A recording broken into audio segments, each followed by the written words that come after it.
Estar frente a ustedes esta noche compartiendo esta enseñanza. Salmo capítulo 40, versículo 4 dice la palabra: bienaventurado el hombre que pone en Jehová su confianza y no mira a los soberbios ni a los que se desvían tras la mentira. ¿Me acompaña a volverlo a leer, por favor? Bienaventurado el hombre que pone en Jehová su confianza y no mira a los soberbios ni a los que se desvían tras la mentira. Qué bonita palabra, ¿verdad? Es una porción bíblica muy interesante. Y quiero, durante este día he puesto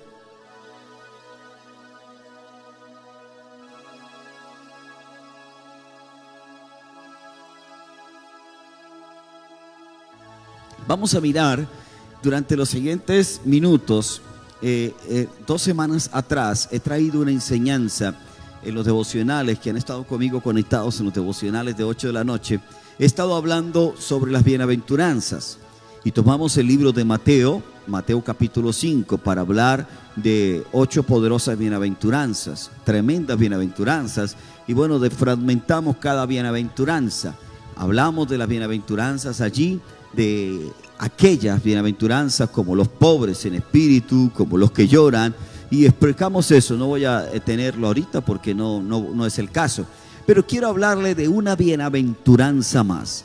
Y he estado durante todo este tiempo buscando las bienaventuranzas en la Biblia, y son muchas, pero cuando uno empieza a estudiar las bienaventuranzas, no como una causa de felicidad, sino como una estructura del carácter del reino, uno se lleva sorpresas magníficas. Es decir, usted empieza a entender que si es pobre en el espíritu, eso es parte del carácter de Dios para usted.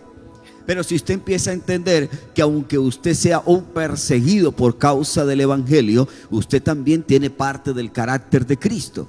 Estoy hablando de una forma más profunda de la bienaventuranza, porque usted me dirá: pero bienaventuranza es, el bienaventurado es 3 veces feliz. Amén, sí, pero más allá de eso, en la esencia de la palabra bienaventuranza se refiere al carácter de Dios en nosotros, el carácter del reino en nosotros. Y en el libro de los Salmos encontramos una bienaventuranza más, y ahí es donde quiero llegar.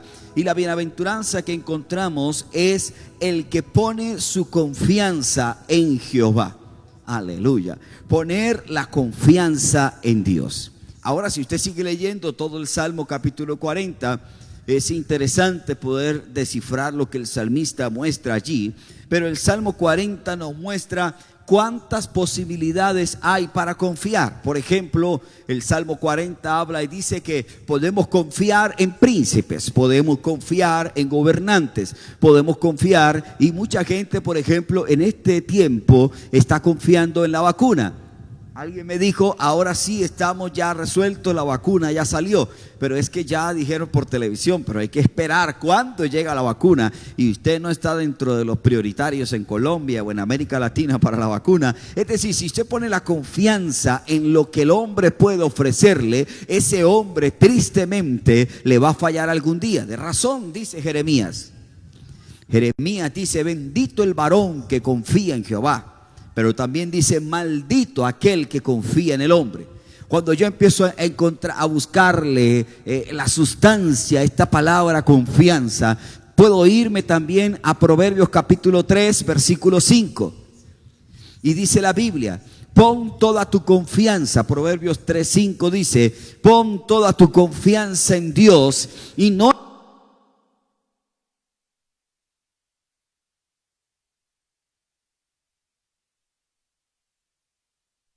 Por favor, detallemos esto.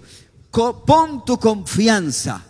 ¿En qué estás estableciendo tu confianza durante los tiempos, durante las estaciones, durante los espacios? Y esto de repente va a desafiarlo, usted lo va a confrontar, porque estamos entrando ya a los 4 últimos meses del año. Cuando muchos hablaban, cuando muchos profetizaban y decían, me hablaba alguien en estos días en casa, me decía, ¿y dónde están las profecías que nos dijeron que iba a ser un año de multiplicación, de bendición? Y yo le decía, es que no todo lo que el hombre puede decir puede ser de Dios, pero sí lo que está escrito en la palabra, todo sí está, allí se cumplirá todo lo que Dios ha dicho. Los seres humanos fallamos, pero hoy estamos viviendo una confianza emocionalista y no una confianza realista. Explíqueme eso, se lo voy a explicar de la siguiente manera. Hay gente que ha dicho, yo me quiero meter a evangélico porque yo sé que Dios me va a resolver todos los problemas y nunca más voy a tener problemas. Y es una mentira, porque la Biblia dice que vamos a vivir en aflicciones constantemente. La diferencia entre una persona que no conoce a Cristo y nosotros es que nuestra confianza, pase lo que pase, venga lo que venga, mi confianza está puesta en el Señor. Por eso el Salmo 40 dice, bienaventurado el hombre que pone en Jehová su confianza y no mira a los soberbios. Me encanta esta revelación, porque cuando yo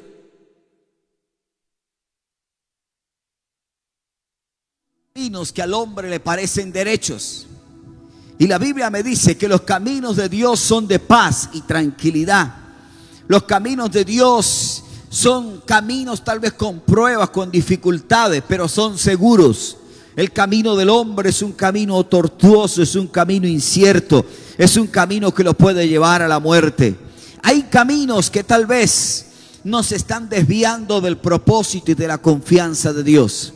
Pero quiero durante los siguientes minutos que podamos en este tiempo descifrar algunos elementos que van a afirmar nuestra fe. ¿Qué es lo que afirma nuestra fe en ese proceso de confianza? ¿Qué es lo que afirma mi fe? Porque usted no puede seguir siendo el mismo cristiano, permítame la expresión, si le ofendo, perdóneme, yo no lo digo por usted, pero a usted se lo digo, a ese cristiano mediocre, ese cristiano, una expresión costeña muy conocida, un cristiano ñengue ñengue. Es un cristiano, para los que están fuera de la costa, es un cristiano medio. Es un cristiano que no es ni chicha ni limonada, decimos nosotros en nuestra tierra. Es un cristiano que a veces es cristiano, a veces no es. A veces ese no, yo estoy hablándole a alguien que decide que a pesar de que pase lo que pase, a pesar de que venga lo que venga, yo sé que mi Redentor vive y aún del polvo me va a levantar. Si Dios tiene que levantarme de la tumba, me va a levantar, pero no voy a morir hasta que el propósito de Dios no se cumpla en mi vida. Le estoy hablando a alguien que ha dicho, hasta aquí llegó mi historia, hasta aquí llegó mi familia, hasta aquí llegó mi hogar. Si tu confianza está en lo que puedes hacer, déjame decirte que estás equivocado. Pero si tú pones tu confianza en el Señor, ¿sabes qué dice la Biblia? Que eres bienaventurado, eres bienaventurada. Si está alguien al lado suyo, dígale, somos bienaventurados. Hay tantas bienaventuranzas en la Biblia y una de las que me fascina es esta. Porque el carácter de Dios está en eso, en que yo cómo confío. ¿Cuál es mi estructura de confianza en Dios? ¿Acaso Dios se muere cuando se muere alguien? ¿Acaso Dios se acabó con esta pandemia? ¿Acaso Dios se acabó cuando el trabajo se acabó? ¿Acaso Dios? Déjame decirle algo que usted sabe y quiero recordárselo en esta hora. En medio de todo lo que pueda estar sucediendo, nuestra confianza debe estar puesta en el Todopoderoso. Hay algunos elementos que pueden afirmar nuestra fe, y el primer elemento, si usted puede ir conmigo a la Biblia, Eclesiastés capítulo 3, versículo 11, nos habla del primer elemento. Y el primer elemento que afirma nuestra confianza es el tiempo. ¿Cómo así, pastor? Vamos a mirar esto. Eclesiastés 3:11 dice, cuando Dios creó este mundo, todo lo hizo hermoso. Además, nos dio la capacidad de entender que hay un pasado, un presente y un futuro. Sin embargo, no podemos comprender todo lo que Dios ha hecho. El versículo 1 dice, capítulo 3, versículo 1 de Eclesiastés.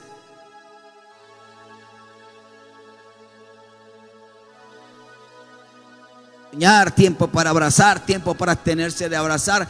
La Biblia me habla del tiempo. Ahora déjeme decirle algo a usted que me está viendo. En Dios, el tiempo de Dios, vamos bien, perdón, está mal hecha la propuesta. En Dios los tiempos no son iguales a los de nosotros. Y eso es planteado. Ahora, usted me dice, pero es que la Biblia habla de tiempo. Sí, pero recuerde que el tiempo de Dios no es igual al de nosotros. ¿Por qué lo digo? Vamos a la palabra. Porque muchas veces entendemos como Dios hizo todo en 6 días y el 7º día descansó. Dios tiene afán. No, Dios no tiene afán de nada. Dios no está preocupado en darte a ti conforme tú quieres, en tu gusto. Y Santiago dice, no recibimos porque pedimos mal. Santiago aclara y dice, ustedes están orando mal, porque hay una estructura mental muy equivocada, porque creemos que si yo oro hoy, ya mañana no, pero está bien, Dios tiene que darme, amén, sí, gloria a Dios, pero Dios usa el tiempo a su manera. Dios sabe trabajar en los tiempos, y no en los tiempos de nosotros, sino en el tiempo Kairos, el tiempo perfecto de Dios. Escúcheme acá, si usted quiere ir conmigo, encuentra en Efesios capítulo 1, versículo 11. Si usted está allí con la Biblia o está en la pantalla, puede mirar Efesios 1, 11. Escuche lo que dice. En Cristo tuvimos herencia. Palabra tuvimos, está refiriéndose al pasado. Es decir, antes que todo existiera, ya existe la herencia en nosotros. Habiendo sido predestinados, la palabra predestinados la usan mucho aquellos que hablan de la nueva era, pero la predestinación de Dios está hablando conforme al propósito del que hace todas las cosas según el designio de su voluntad. Es decir, Dios va a responderme, Dios va a darme la fuerza, todo lo que Dios quiera darme me lo va a dar en el tiempo de Él. Y ahí es donde yo afirmo mi confianza en el tiempo de Dios. Y ahí surge una pregunta, ¿y cómo yo sé el tiempo de Dios? Decíamos el domingo, ¿qué hago mientras espero? Pero miremos por favor algunos detalles del tiempo de Dios. Si podemos mirar la palabra, la Biblia me enseña que el tiempo nos sirve para corregir, el tiempo nos sirve para enseñar, el tiempo tiene tal vez mucho que aprender porque el tiempo pasa. Por ejemplo, la persona que se ha casado puede pedir consejo a alguien que ya ha pasado muchos años de matrimonio también. Una persona que está casada es una persona que está felizmente casada, por supuesto, ¿verdad que sí, Joy? Está felizmente casada. Bueno, pero al transitar no es lo mismo la experiencia que tiene alguien de 1 año de casado a alguien que tiene 21 años de casado. Yo tengo 21 años de casado, felizmente casado. Y esos 21 años puedo aprender. A mí nadie me enseñó que era ser papá, que era, bueno, todavía no soy suegro, gracias a Dios, ya está el fuego del cielo que cae. Pero si viniera esa etapa, no puedo aprender de otro, tengo que aprender. ¿Sabe qué me enseña? Me enseña el tiempo. Pero el tiempo de eso no se está refiriendo a que Dios se ajusta a mi tiempo. No, es que Dios hace como quiere, en su espacio, en su forma. Le voy a dar un ejemplo, Hechos, capítulo 7, versículo 2. Me fascina el libro de Hechos, en su capítulo 7 hay unas revelaciones tremendas. Que es como el resumen de muchas cosas, pero que el evangelista Lucas nos lo plantea. En Hechos 7:2 dice, varones, hermanos y padres, oíd, el Dios de la gloria apareció a nuestro padre Abraham estando en Mesopotamia, antes que morase en Harán. Y le dijo, sal de tu tierra y de tu parentela y ve a la tierra que yo te mostraré. Entonces salió de la tierra de los caldeos y habitó en Harán, y de allí, muerto su padre, Dios le trasladó a esta tierra en la cual vosotros habitáis ahora. Y no le dio herencia en ella, ni aún para asentar un pie, pero le prometió que le daría en posesión a su descendencia después de él, cuando él aún no tenía hijo. Tremendo esto. Notemos algo, por favor. Lo primero que Dios le ofrece a Abraham no es el hijo. Lo primero que Dios le ofrece a Abraham es una tierra. Tremendo. Y miremos por favor el versículo 17. 7:17. Pero cuando se acercaba el tiempo de la promesa, que Dios había jurado a Abraham, el pueblo creció y se multiplicó. 100 años vivió Abraham. 400 años pasó el pueblo de Israel en Egipto cautivo. Eso me da un número de 500 años. Dios le entregó una promesa a Abraham. Dios miró que en Abraham había una fe absoluta en él. Pero eso no quería decir que la promesa se iba a cumplir de una vez. Pasaron 500 años. 500 años para que se cumpliera la promesa. Y el versículo 17 dice: cuando se acercaba el tiempo de la promesa. Yo no sé en qué año estás de la promesa. Yo no sé si estás en el año 0. Yo no sé si estás en el número 11. Estás en las 11:59 para que a las 12 se cumpla la promesa. Yo no sé en qué momento estás. Pero cuando se acercaba el tiempo de la promesa, hay un momento para el tiempo. Hay un momento para la respuesta en la promesa. Pero cuando hablamos de Abraham, pensamos inmediatamente en el hijo. Está bien, en Isaac, eso está bien, está bonito, eso es perfecto. Hablamos de obediencia, hablamos de fe. Pero Abraham lo primero que recibió fue una promesa de tierra. Es decir, Dios le dijo: te voy a dar una tierra. Pero esa tierra pasaron 500 años y llegó el momento en que se cumplía la promesa. Los tiempos de Dios no son como los tiempos de nosotros. Si fuera así, las profecías hubieran muerto junto con el tiempo. Pero resulta que las profecías se cumplieron y se están cumpliendo en el tiempo de Dios. Por eso la Biblia dice que la venida del Señor está cerca, refiriéndose al tiempo de Dios, no refiriéndose al tiempo de nosotros. ¿Está aquí conmigo, por favor? ¿Está conmigo? Présteme atención en lo siguiente. Abraham recibió la promesa y creyó. Pero su familia, su generación la recibió. Y usted me dirá: ¿qué está diciendo? ¿Que me voy a morir? Y no puedo decir eso. Pero lo que sí puedo decirle, lo que dice Hechos 7:17, que se acercó el tiempo de la promesa. Y si usted me acompaña, por favor. Abraham recibió la promesa y creyó en ella. Abraham entendió que no era en su tiempo. Aunque la Biblia me enseña que Abraham tuvo más hijos, la tierra no fue entregada al pueblo, lo que hoy conocemos el pueblo de Israel, sino 500 años después, que empezaron a repartir las tierras entre las tribus. Y yo no sé cuántas cosas está esperando hoy, que han pasado tiempos y tiempos, pero yo te animo en esta hora a que sobre ese tiempo puedas confiar en el Señor. Es un elemento muy importante. Le voy a dar otro ejemplo. En el mismo Hechos capítulo 7, en el versículo 20, el escritor Lucas nos plantea otra situación. En aquel mismo tiempo nació Moisés y fue agradable a Dios, y fue criado 3 meses en casa de su padre. Pero siendo expuesto a la muerte, la hija de Faraón le recogió y le crió como a hijo suyo. Y fue enseñado Moisés en toda sabiduría de los egipcios, y era poderoso en sus palabras y en sus obras. Subraye eso en su Biblia. Tremendo esto porque me parece poderoso. Escúcheme esto. Cuando hubo cumplido la edad de 40 años, o sea, pasó 40 años viviendo con los egipcios en el palacio, le vino al corazón el visitar a sus hermanos, los hijos de Israel. Y esto le va a mover a alguien en esta noche. Escúcheme, Moisés tenía un llamado. Yo quisiera estar ahí metido con usted en su casa para decirle esto de frente. Moisés tenía un llamado ardiente en su corazón. Moisés no nació como una causa, como una casualidad en la vida de Jocabet.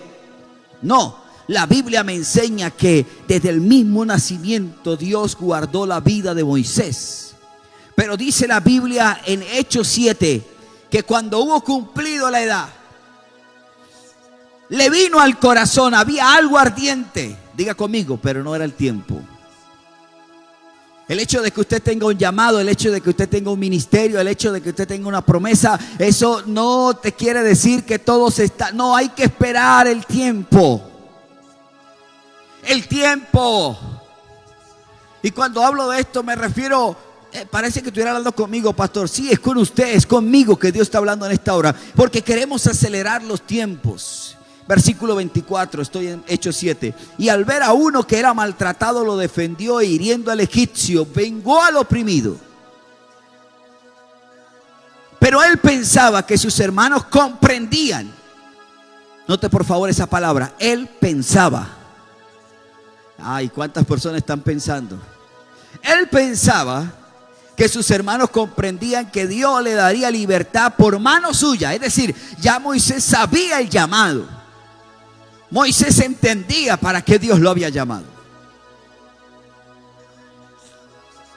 Mas ellos no lo habían entendido así. Al día siguiente se presentó a unos de ellos que reñían y les ponía en paz, diciendo: varones, hermanos sois, ¿por qué os maltratáis el uno al otro? Entonces el que maltrataba a su prójimo le rechazó, diciendo: ¿quién te ha puesto por gobernante y juez sobre nosotros? ¿Quieres tú matarme como mataste? Es decir, Moisés empezó a tomar posición que nadie le había entregado. Moisés empezó a confiar en sus propias fuerzas. Yo tengo el llamado, yo tengo esto, yo voy a hacer esto. No, Señor, un momentico. Y esto, ¿sabe qué hizo Dios? Dios se lo llevó al desierto. Y permítame mirar algo en la Biblia. Y es que la Biblia me habla que 40 años después se le apareció una zarza. Señores y señoras, fueron 40 años de silencio en el desierto. Un hombre, permítame por favor, permítame, exagerando en esta hora, un hombre con un llamado, un hombre que tenía un llamado, estaba en el desierto y el silencio de Dios era terrible. Pero todavía no era el tiempo. No sueltes la confianza en Dios, porque no es en tu tiempo, es en el tiempo de Dios. Tremendo esto. El llamado de Moisés no era improvisado, mis hermanos. Moisés sabía que había algo en él. Esto nos muestra que nuestro tiempo no es el tiempo de Dios. Tal vez Moisés estaba planeando cómo hacer la libertad. Moisés estaba haciendo esto, Moisés estaba haciendo aquello, pero la circunstancia lo llevó al desierto. En el desierto se casó, en el desierto tuvo hijos, y estando allá cuidando apareció la zarza. Bendita la zarza que apareció 40 años después. Yo no sé si este es el día en el que Dios está apareciendo en tu vida y te está diciendo: espera el tiempo de Dios. Y no es que yo quiera en esta hora achicopalar, quiera apagar. No, te estoy diciendo en esta hora que si tu confianza está en el Señor, no es en el tiempo tuyo, es en el tiempo preciso de Dios. Y cuando Dios trabaja en su tiempo, Dios no se equivoca. La confianza tiene que ver con el tiempo, mis hermanos. Por eso cuando Moisés regresa a Egipto, tenía 80 años y ya estaba preparado. ¿Está entendiéndome esto? Y Moisés con toda seguridad pudo abrir el mar, con toda seguridad pudo hablarle a la roca, con toda seguridad pudo clamar, con toda seguridad él ya había sido preparado en el tiempo. Lo segundo que puede sustentar y afirmar mi fe es la palabra. Si usted me acompaña, Hechos 22:22. Pero ahora os exhorto a tener buen ánimo, dice la Biblia, pues no habrá ninguna pérdida, Hechos 22:22, ninguna pérdida entre vosotros, sino solamente de la nave, porque esta noche ha estado conmigo el ángel de Dios, de quien soy y a quien sirvo, diciendo: Pablo, no temas, es necesario que comparezcas ante César, y he aquí, Dios te ha concedido todos los que navegan contigo. Por tanto, oh varones, tened buen ánimo, porque yo confío en Dios, que será así como me ha dicho. La palabra es el segundo elemento sobre lo cual sustentamos nuestra confianza. Y Pablo estaba en un momento de tempestad terrible. Y Pablo estaba a punto de morir junto con sus compañeros que iban en el barco. y el ángel se le aparece y le da una palabra. Lo que animó a Pablo y pudo animar a los demás fue la palabra que Dios le había dicho. Por eso dice la Biblia que la fe viene por él y el oír la palabra de Dios. Es decir, cuando usted escuche una palabra, cuando usted se fundamenta en la palabra, puede venir la tempestad que venga, pero usted dice: en mi barco está el Señor y el Señor tiene el control de todas las cosas. Puede suceder lo que suceda alrededor suyo, usted puede tener tranquilidad que el Señor está en el control de todas las situaciones. La palabra termina siendo como esa soga que se utilizaba los marineros en siglos atrás.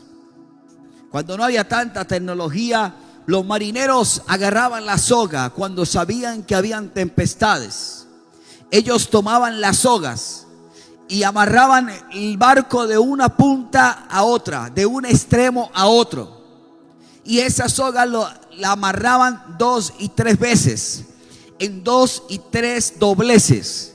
De manera que cuando viniera la tempestad, el barco no se partiera. Lo que sustentaba, lo que fortalecía ese barco era la soga. Y en esta hora yo le estoy hablando a alguien que tal vez el barco se le está llenando de agua, y yo te digo: amarra la fe con la palabra. Empieza a creer en que lo que Dios ha dicho de ti se cumplirá en el tiempo de Dios, y pueda decir como dijo el salmista: bienaventurado el que pone su confianza en Jehová. Oh, bienaventurado, la palabra bienaventuranza.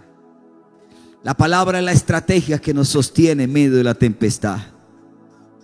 ¿Sabe qué dice Jeremías 23:29? No es mi palabra como fuego, dice Jehová, y como martillo que quebranta la piedra. No es mi palabra. Hay una pregunta desafiante para usted, para mí. No es mi palabra. La palabra te puede afianzar y te puede impulsar. ¿Sabe qué dice el Salmo 18:30? En cuanto a Dios, perfecto es su camino, y acrisolada es la palabra de Jehová. Escudo a todos los que en él esperan. En cuanto a mí, dice la Biblia, en cuanto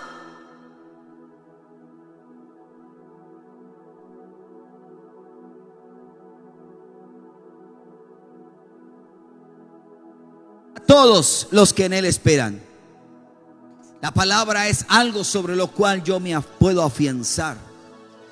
La palabra es algo sobre lo cual yo me puedo sustentar. La palabra, mi amado hermano, está por encima de los pronósticos. ¿Sabe qué? Me fascina la historia de Marcos capítulo 5. Y dice la Biblia que un hombre, un sacerdote, quería un milagro del Señor. Pero ¿cuál era la diferencia? Présteme atención a esto. Es que la niña que estaba él pidiendo un milagro, esa niña ya estaba muerta. Pero a Jairo no le importó el pronóstico que tenía, sino que Jairo dijo: si Jesús está en este lugar, si está en esta ciudad, es porque Él puede sanarme, Él puede levantar a mi hija. ¿Cuántos obstáculos hubieron entre ese espacio para llegar a la casa? Algunos le dijeron: no molesten más al maestro, ya la niña está muerta. Sin embargo, Jesús caminó con él, llegó a la casa. Présteme atención a esto. El pronóstico era muy desalentador. El pronóstico era un pronóstico de muerte. Ya no había nada que hacer.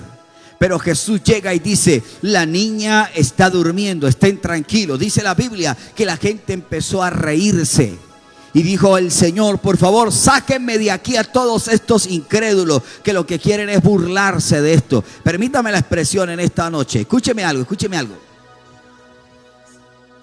Cuando Dios quiere hacer algo a través de la palabra, habrá gente alrededor tuyo que no va a creer, y esa gente hay que sacarla. Porque esa gente se burlará. Y dirá, ¿cómo va a creer en la palabra? ¿Cómo va a creer que Dios le va a restaurar el negocio si ya esto está acabado? Ya no se restaura nada. ¿Cómo va a creer que Dios lo va a sanar? Mire que está a punto de... ¿Cómo va? Usted sabe que hay gente que se va a reír de usted. Y el Señor va a decir, sáquenlo de aquí, sáquenlo. El Señor se va a quedar en esta noche con aquellos que creen en la palabra. El pronóstico es un pronóstico de muerte. Tal vez usted me dice, pastor, estoy viviendo un fracaso económico terrible. Usted me dice, pastor, estoy viviendo un fracaso en el hogar. Hoy yo te digo de parte del Señor, las promesas se cumplirán. Pase el tiempo, pasen los días, pero Dios no dejará caer su palabra. Y en esta hora te digo que la palabra de Dios va en contra de todos los pronósticos. La palabra de Dios cambia los pronósticos y la palabra de Dios te desafía a nuevos tiempos, los tiempos de Dios. El tercer elemento para terminar es el descanso, el reposo. Mateo 11:28 dice, vengan a mí todos los que están trabajados y cargados, y yo los haré descansar. No hay descanso en las redes sociales. No hay descanso en los comentarios de tus amigos, porque tus amigos no creen ni siquiera que puede salir algo bueno de tu casa. Pero cuando tú descansas en el Señor, escúchame esto, empiezas a entender que el tiempo de Dios es maravilloso. Y empiezas a entender que todo lo que Dios ha dicho en su palabra se cumplirá en nosotros. Esta noche está tremendo, porque yo sé que el Espíritu Santo está llegando a su corazón. Y tal vez usted me está diciendo, pastor, es que si usted me viera cómo estoy, no importa. No importa cuál sea tu apariencia. No importa que estés allí ya sobre la palestra y ya estén preparándote para llevarte a la tumba. Si Dios tiene que levantarte del mismo cementerio, Dios te va a levantar, porque es el propósito de Dios, no es nuestra voluntad, nuestras fuerzas. Y si Dios te llamó, Dios te va a llevar al desierto y tal vez va a haber silencio durante estos 40 años. Y estás viviendo un silencio de no sé cuántos meses y estás angustiado, estás angustiada. Pero Dios te dice, yo estoy contigo todos los días y no te dejaré ni te desampararé. El descanso es necesario. El descanso es necesario. Leía, para terminar esta expresión, quiero mirar o retraer a colación. Leía una historia que me fascinó. En los años 1930, 1932, algo por ahí está. En los Estados Unidos levantaron un dirigible. Un dirigible es un aerostato autopropulsado. No se preocupe que cuando yo leí esto yo también dije que es un dirigible. Y el dirigible es un aparato diseñado en los años 1900 por un soldado alemán. Es un aparato muy grande, pero el espacio donde van las personas, el vagón donde se dirige, donde es piloteado no es manejado, es controlado este dirigible, es un vagón muy pequeño y no caben muchas personas porque el peso está en lo aerodinámico. Es algo preparado con oxígeno, con hidrógeno. Pero en los años 1930, 1931, por ahí, se cuenta que había una exhibición y todos estaban mirando el dirigible. Présteme atención a esto, que es tremendo, me pareció importante. Y cuenta la historia que la soga que sostenía el vagón empezó a reventarse. Y así como se reventaba la soga, empezó a doblarse el vagón. Y los que estaban allí empezaron a sostenerse de la soga que quedaba colgando. No soportaba mucho tiempo. Y cada persona iba cayendo. ¡Fum! Van 2. ¡Fum! Van 3. Eran 5. Cuenta la historia que cayeron 4 de ellos. ¡Fum! Pero todos estaban esperando a que uno que quedaba allá también cayera. Estaban esperando el momento y miraban a ver qué pasaba. Pasaron 10 minutos, pasaron 20 minutos, 30 minutos. 3 horas, después de 4 horas, fueron a rescatarlos. Unas personas fueron a rescatarlo. Y cuando fueron a rescatarlo, lograron bajarlo y la persona llegó y empezaron a preguntarle: eres un superhombre, ¿cómo hiciste para estar allá arriba sostenido tanto tiempo? Y alguien le dijo, o más bien esta persona le dijo a ese que preguntó, le dijo: es que eso que está allá arriba, la soga me sostuvo a mí y yo no sostuve a la soga. Es decir, yo me sostuve allá durante todo este tiempo porque me agarré fuerte de la soga. Y la soga estaba amarrada al dirigible y yo estaba amarrado a la soga. Y yo estoy vivo porque la soga me sostuvo a mí. Y yo no sé cuál hoy sea tu circunstancia, pero yo te digo que la palabra es esa soga que te sostiene en esta noche. La palabra es esa soga que te fortalece. Y cuando estás a punto de caer, abraza esa soga, abraza esa palabra y dígale: Señor, no me voy a caer, no me voy a soltar, no voy a soltar mi hogar, no voy a soltar mi carrera profesional, no voy a soltar el negocio, no lo voy a soltar, porque si Dios me lo dio, Dios mismo me dará la victoria. Señor, te damos gracias en esta noche por tu palabra que es viva y eficaz. Tal vez están viviendo tiempos, Señor, de angustia, tiempos, Señor, de incertidumbre. Y tal vez Abraham murió sin ver esa tierra que tanto le habías ofrecido. Tal vez Moisés vivió 40 años de silencio en ese desierto. Pero ese tiempo se está convirtiendo en un tiempo eterno, largo, Señor. Yo quiero que en esta noche, Señor, tú puedas ministrar al corazón de cada uno de los que están allí, Señor. Que tú puedas